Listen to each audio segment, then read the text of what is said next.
আল্লাহকে এতটাই বিশ্বাস করবেন, তিনি যদি কাঁটার মধ্য দিয়ে আপনাকে হাঁটান, তাহলে মনে করবেন আপনাকে গোলাপের বাগানে নিয়ে যাচ্ছেন।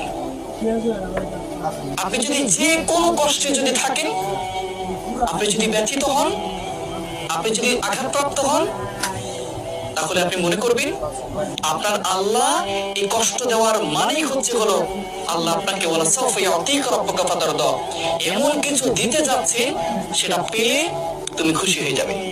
যত কষ্ট আছে, যত দুঃখ আছে, সব তুমি ভুলে যাবে।